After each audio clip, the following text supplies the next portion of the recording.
नमस्कार मैत्रिणींनो, संध्याकाळच्या नाश्त्याला काय बनवायचा हा सगळ्यांनाच प्रश्न पडतो।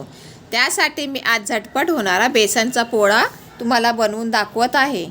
एका बाउलमध्ये मी एक मोठा बारीक चिरून कांदा टाकला, त्यानंतर त्यात 4 बारीक चिरलेल्या मिरच्या टाकल्या, हळद, लाल तिखट व भरपूर सारी कोथिंबीर टाकली आणि चवीनुसार मीठ टाकलं। त्यानंतर 2 चमचे चण्याचं पीठ घेतलं व ते सर्व मिश्रण एकजीव केलं।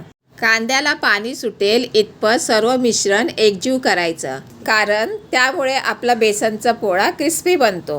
बेसनचं बॅटर तुम्हाला कितपत जाड किंवा पातळ हवं त्याप्रमाणे तुम्ही पाणी ओतू शकता। तुम्ही या बेसनच्या पोळ्यामध्ये ओवा, तीळ हे सुद्धा घालू शकता।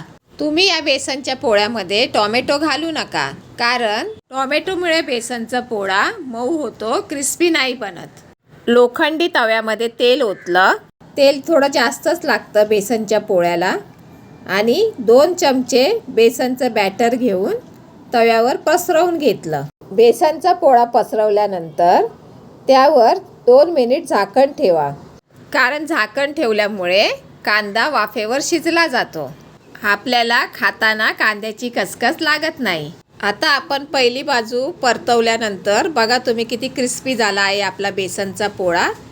अशाच प्रकारे दुसरी बाजू पण चांगली भाजून घ्यायची। अशा पद्धतीने तुम्ही बेसनचा पोळा बनवा आणि खा। आवडल्यास आपल्या चॅनेलला सबस्क्राईब करा। भेटूया अशाच नवीन रेसिपी सोबत। धन्यवाद।